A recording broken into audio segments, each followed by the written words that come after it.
You are listening to the Business Leadership Podcast with Edwin Frondozo.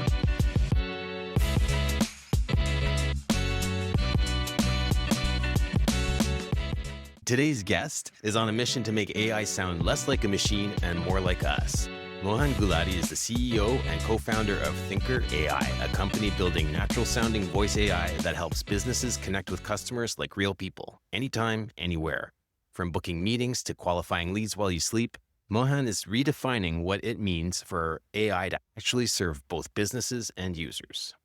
Before founding Thinker AI, Mohan led digital product at Torstar, getting stories in front of millions, and spent over a decade driving product innovation with brands like Starbucks, HP, CIBC, and First American at companies like DevBridge Group, Theorem One, Formula Monks. What drives him? Making tech so intuitive and accessible that it becomes a bridge, not a barrier. Mohan, welcome to the Business Leadership Podcast. How are you doing today? I'm doing great. It's awesome to be here. Yeah, that's amazing. Web Summit, Vancouver is Exactly. it's such an amazing place, right? Are you enjoying it right now? So I'm now living in Vancouver for the last 3 years. Before that, I was in Toronto. Okay. And lived 8 years also in Europe. So I've been all around the world, and I can tell you Vancouver's awesome. And it's really awesome to see the tech scene here, how it's been evolving, and starting up this company here has been fantastic. That's amazing. And the community here, are you deep within the community? I am. I mean, it's such a tight-knit group. You really get to know everybody and the type of thought leadership that exists here. It's a fantastic community. Everybody supports everybody. There's a lot of events going on. And of course, leading up to Web Summit, it's been just escalating, right? There's been so many great events and great thought leadership conversations that have been happening. So it's been awesome. And this week, of course, with Web Summit, even more so. That's amazing. Yeah. So Mohan, let's just jump into it. If you could share or tell us about Thinker AI and the problem you're solving with voice AI and human-like customer communication. Yeah, I mean, I'm going to start with a story. Sure. Because it's the best way to talk about anything you start off, right? So Thinker AI happened as a result of me having to go and do something I don't like doing, which is having to go do handiwork around the house. So the carburetor underneath our sink stopped working. And of course, that's not a good thing to have because you can't use your sink anymore in the kitchen. So I went underneath, and I am not an Indian man. It's stereotypical, like, I'm not handy at all, Indian guy trying to do house around work. It's not going to work. Yeah. So I went underneath, and I pulled up my handy dandy mobile phone, and I started looking at the carburetor, trying to figure out how do I even get started. And being in tech and being in technology, I immediately thought this would be so much easier if I had a pair of glasses. I could just look at the carburetor right now and then start telling me, okay, yeah, here's the answer. Here's what you got to do. Here's how you can even assess this problem. And then give me a couple of tips. And then it would tell me, oh, wait a second. Based on what we know about you, Mohan, i.e. personalized, this is not something you should do. Yeah. Right? So I thought, okay, if that would be the response, what would I expect to happen next? Yeah. Well, the next thing I would expect to happen is tell me, well, within the vicinity of where you live, there are about 3 or 4 different handymen or people who are experts in this field that could come and help you.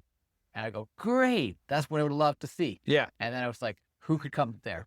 And they would tell me, there's this person, this person, this person. This person will cost this much. This person could come in the next, 2 hours. This person can come tomorrow, and so on. Give me my option, right? And then I would say, great. You know what? I need this fixed right now. I'm okay with the price. We're going to go forward. It would concur with me that I was okay with that option, and I would transact that as well at the same time, right? All this happening with the power of voice, right? Of course, there's the element of visualization, but it just clicked in my head.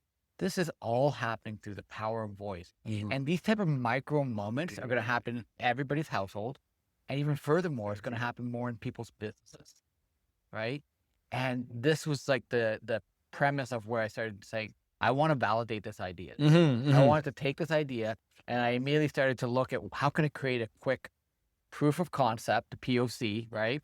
And go and try to do this. So I started to do that. I went online, started finding different solutions that could do that.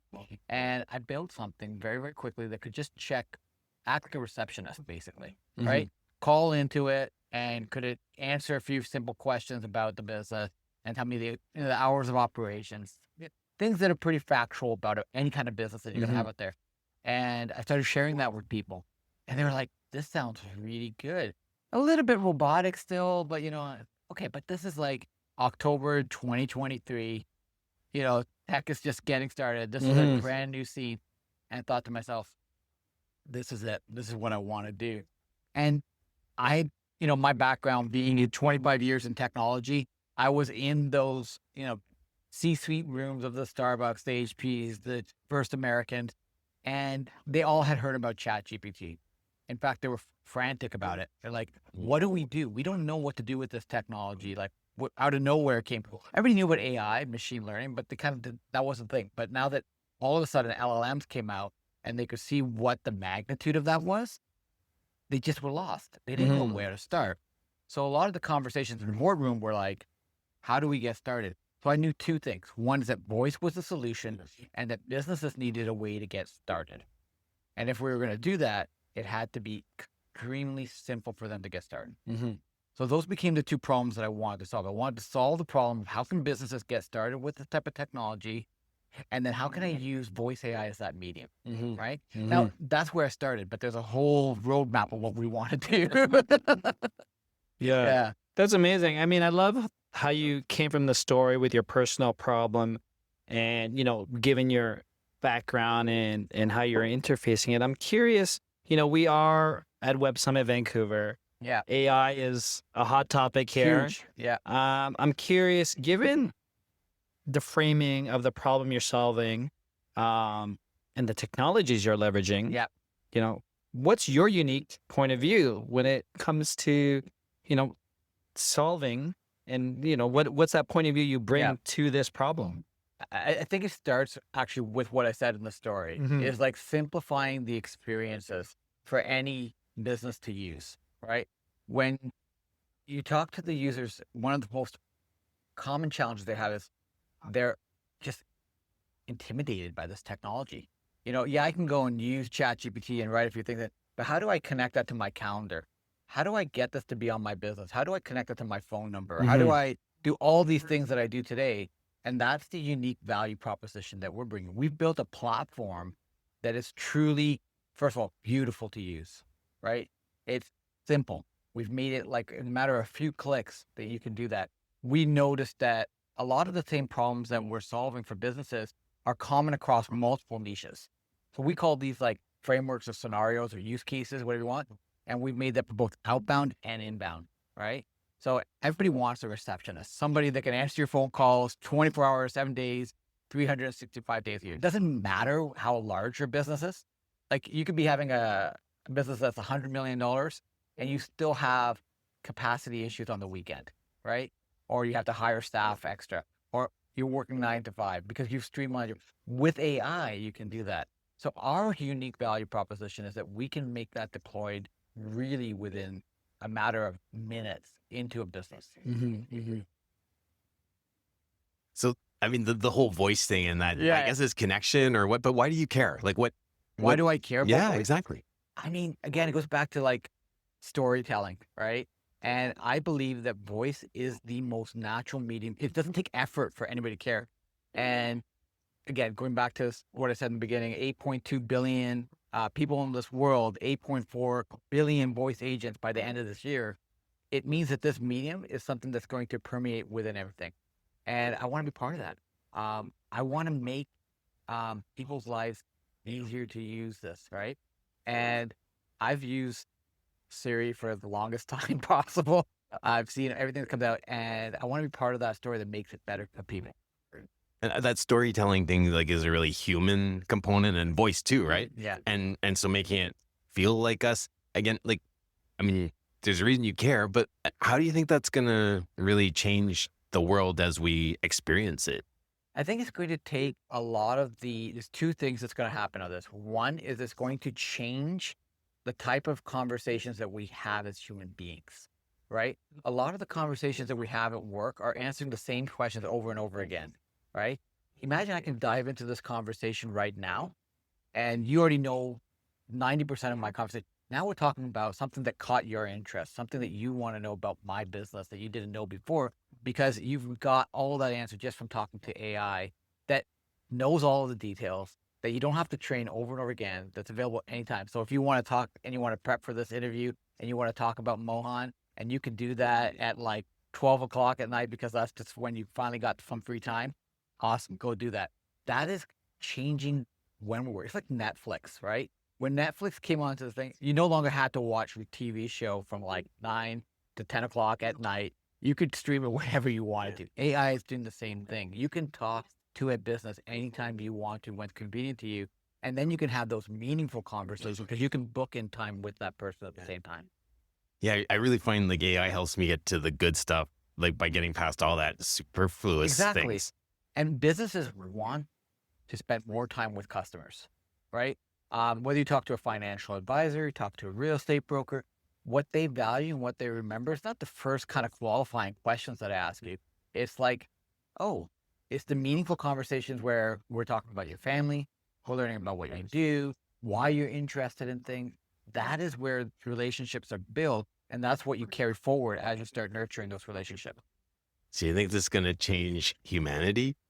Oh, I mean, it is. It's a shift, right? It's not, the word is not change. The word is shift because it's how we see things today. For example, I remember back in the 80s, I'm dating myself now, but you'd be driving in a car and you'd just be able to talk to the person next to you and you'd like, oh, shoot, I don't want to forget. I need to call Liz and I need to tell her to do X, Y, Z. The mobile phone came out. It was a shift. All of a sudden, I can be in the mobile phone. I remember to talk to Liz. I just pick up my phone and I can do that. In the same way with AI, I'm going to be able to say, shoot, I want to find out what time that business was open. And, again, right now, we're using the medium of phone and we're using the medium of web. But imagine, and this is where the future is going, it's going to be pervasive. You're just going to speak and AI is going to respond. And it's going to be like, oh, you want to talk to Liz right now? No problem. By the way, Liz is not available right now. Her calendar says she's booked. But what's your question? Maybe I can answer it on her behalf. That is awesome. That's a shift in the way people are thinking about things that we haven't been doing before, right? And this is just like blow your mind, make you really excited, make you a little bit super like excited. I mean, first of all, Thinker.ai, the reason why I gave it the name Thinker.ai is because we think differently about these things, right? We believe that AI is not here just to solve one problem. It's about that shift. It's about really changing the way we work, the way we interact. And it should not replace in any way or form the deep core of what it means to be human, right? It should amplify what it means to be human. And that's what we're working towards. So how is Thinker.ai keeping it human? Well, first of all, it starts with like our investment into the voice AI, right? Some of the best feedback that I can get from a client is like, your voice sounds so natural and so human-like. Like to me, that's like a proud moment when we've accomplished. It's like, yeah, we did it. So for me, creating those moments is first and foremost. And then I think it's about being a student of conversation, right? I study how people talk, how they communicate, how does the structure of a conversation start in the beginning, how they end, the tonality, and feeding that kind of data into our voice AI and it learning from that is giving it the way to respond the way that businesses expect it to act. Because again, even though it's AI, you still want that touch point, that customer experience to be a really good customer experience, right? Because if I'm talking to an AI and it sounds robotic, by the way, one of the things that I absolutely believe in is never hiding the fact that you're speaking to an AI. If you talk to any one of our phone calls or your agents and you ask, are you an AI? It will answer truthfully. That's a choice, right? There are other companies that try to obfuscate that. One of the decisions that people keep on asking me about is, can we use our own voice on, your platform and upload it? And I've actually said no, not because it's technology-wise difficult to do. The technical aspect of it is actually super simple to do. You just need like 20 seconds of somebody speaking to be able to, mimic their voice. But it's because I think we as a society are still learning how to be responsible with that kind of power.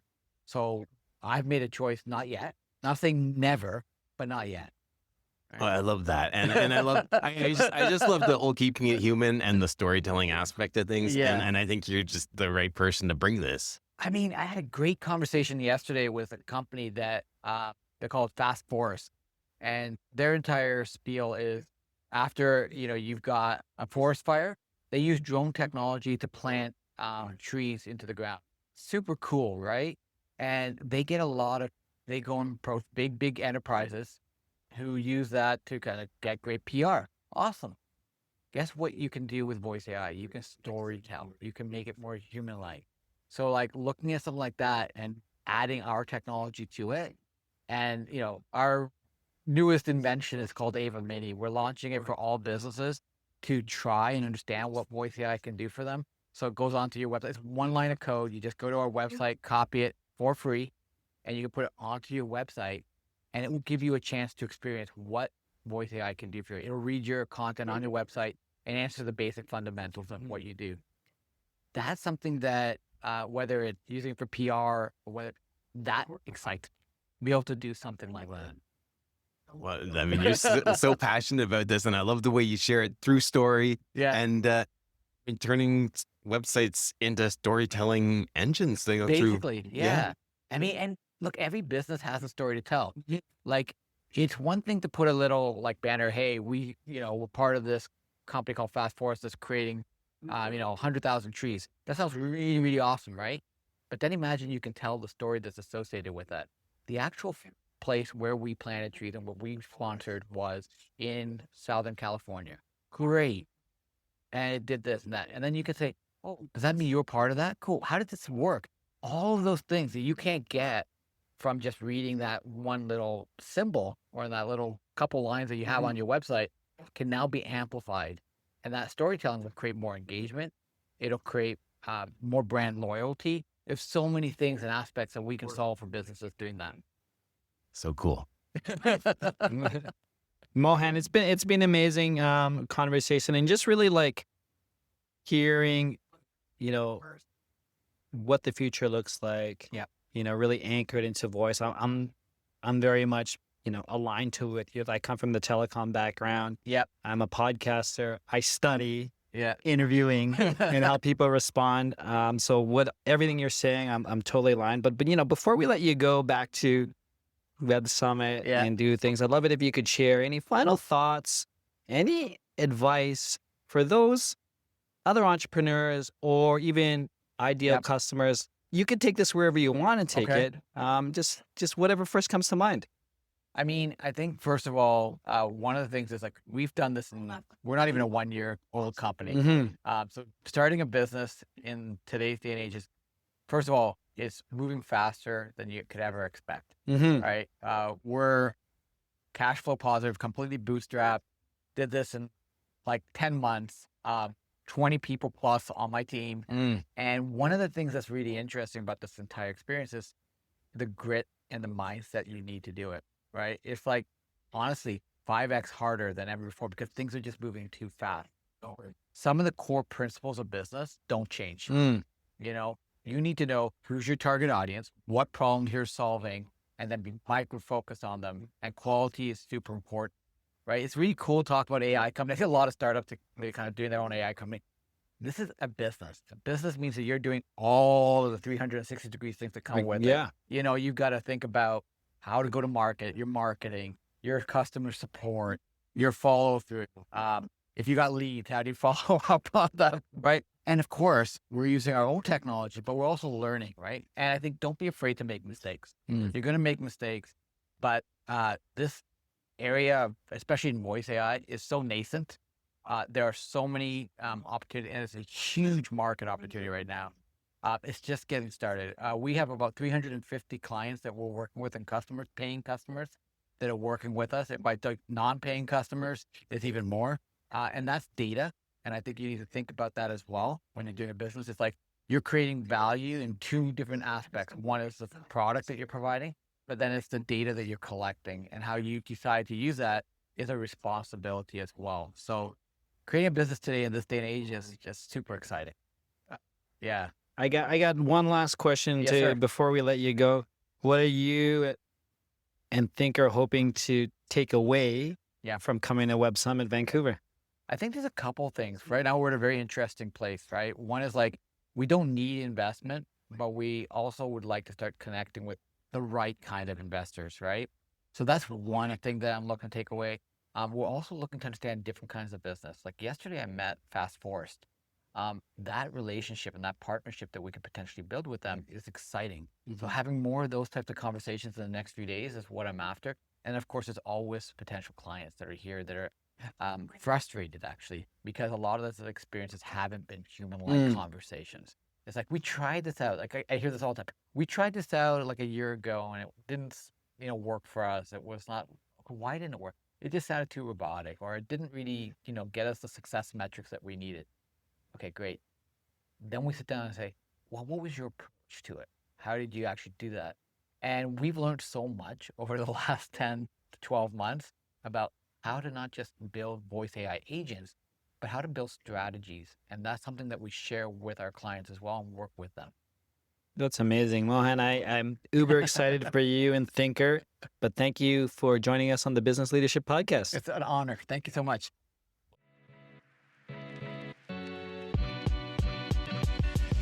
You are listening to the Business Leadership Podcast with Edwin Frondozo.